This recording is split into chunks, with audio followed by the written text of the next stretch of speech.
আসসালামু আলাইকুম, welcome back to my channel and my video. সকাল থেকেই শুরু করলাম ব্লগটা।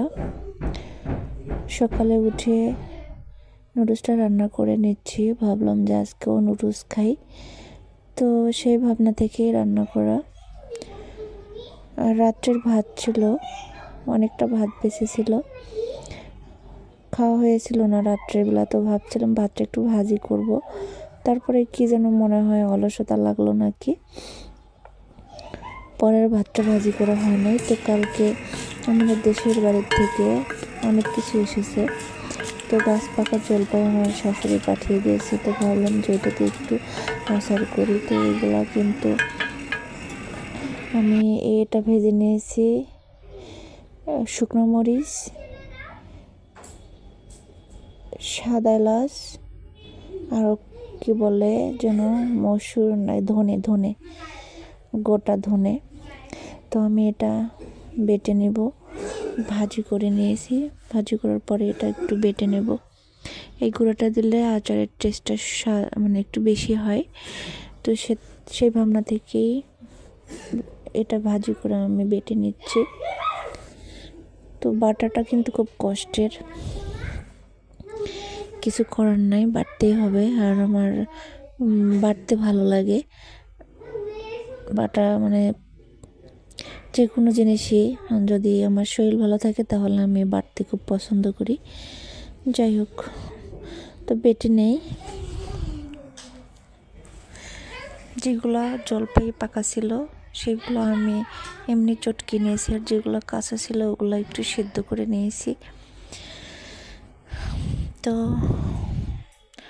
যদি আমার ভিডিও ভালো লাগে লাইক করবেন, কমেন্ট করবেন, সাবস্ক্রাইব করবেন, পাশে থাকা বেল আইকনে ক্লিক করবেন, তাহলে আমি ভিডিও ছাড়ার সাথে সাথে আপনাদের কাছে পৌঁছে যাবে। তো এই তো বাটা আমার হয়ে গেছে, আমি ছোট্ট একটা বাটিতে উঠাই নিচ্ছি। এই যে অনেকটা হয়েছে।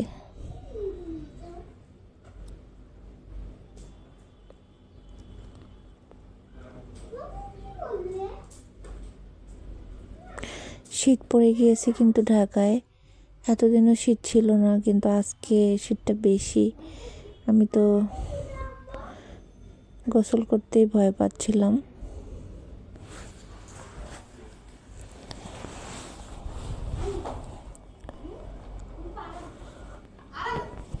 এই যে এইটুকু সিদ্ধ করা ছিল, তো এগুলো চটকাই নিব। আর এগুলো ছিল একদম গাছ পাকা, তো এগুলো কিন্তু সবুজ দেখা যাচ্ছে, তো এগুলো চটকায় নিয়েছি।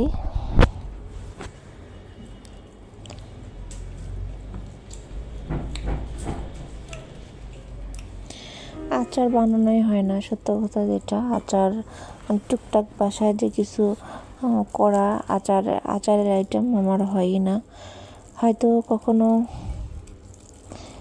কেনা হয় না, নাহলে বাসায় থাকলেও অলসতা করে বানানো হয় না, এইটাই হচ্ছে কথা। তো সিদ্ধগুলো কিন্তু আমি একটু চটকে নিচ্ছি।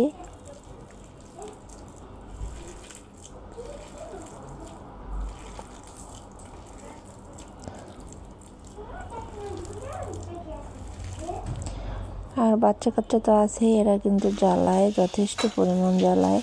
এদের জন্য কোনো কাজ ঠিক করে করা যায় না। এই যে ভয়েসটা দিচ্ছি, পাশ থেকে কিন্তু চিল্লাচ্ছে, তো কী আর করব।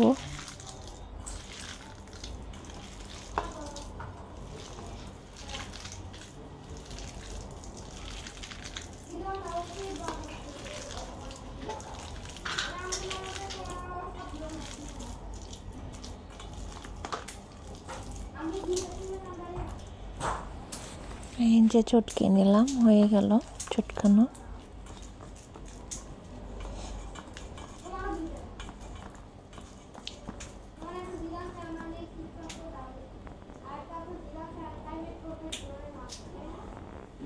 এক কেজির মতো হবে।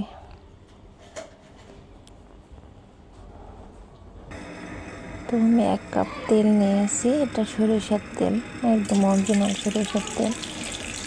চুলাটা চালিয়ে আমি কড়াইটা দিয়েছিলাম বেশ কিছুক্ষণ আগেই। কড়াইটা যখন গরম হয়েছে তখন তেলটা দিয়ে দিলাম। আর একটু রসুন লাগবে, কাঁচা রসুন, বাটা রসুন আমি কাঁচা রসুন দিব। তো কাঁচা রসুন দিচ্ছি এখানে।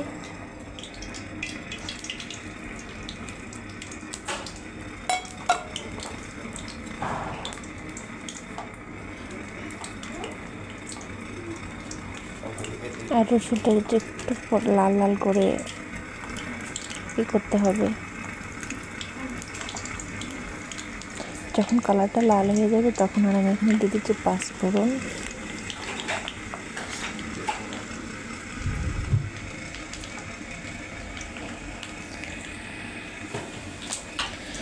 আসলে জলপাইয়ের আচারটা বা যে কোনো আচারই অনেকেই অনেকভাবেই তৈরি করে, আমি আমার মতো করে করছি। দিয়ে দেবো তেজপাতা,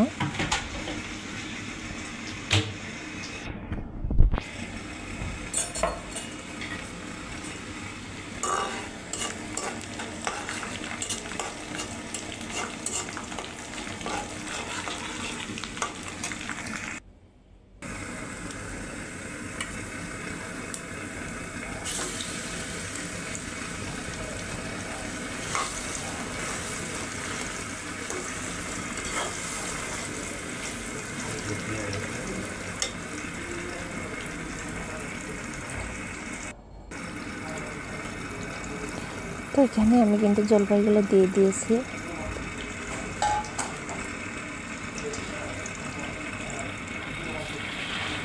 আর একটু সিদ্ধগুলো দিলাম, পরে পাকাগুলো দিচ্ছি।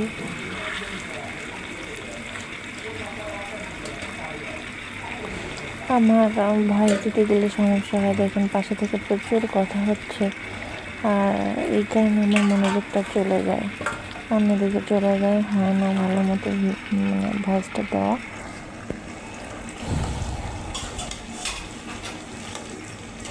তো আমি এটা ভালো মতো নাড়াচাড়া করে নেব। এই যে নাড়াচাড়া করে নিলাম, আমি এখন চিনি দিয়ে দেবো।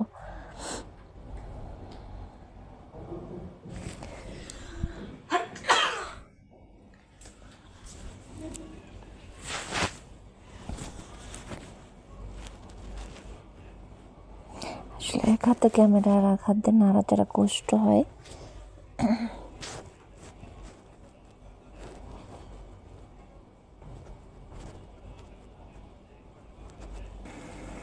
তো এই যে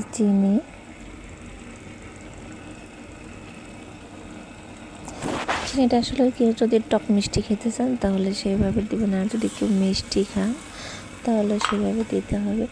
আসলে এইগুলো দেখানোর বা শেখানোর কিছুই নেই, আমরা সবাই পারি টুকটাক, মেয়ে মানুষ যেহেতু আমরা।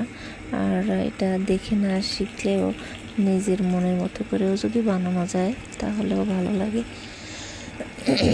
সেটা আমের আচার হোক, জলপাইয়ের আচার হোক, চালতার আচার হোক।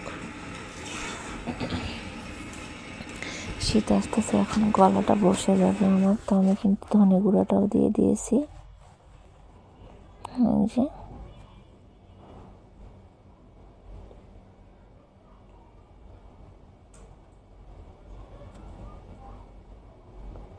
আর এখন শীতের সিজন, বিয়ের মৌসুম, এখন কিন্তু প্রচুর বিয়ে হচ্ছে চারিদিকে, শহর বলেন গ্রাম বলেন সব জায়গাতেই বিয়ে হচ্ছে। আর এখন গ্রামে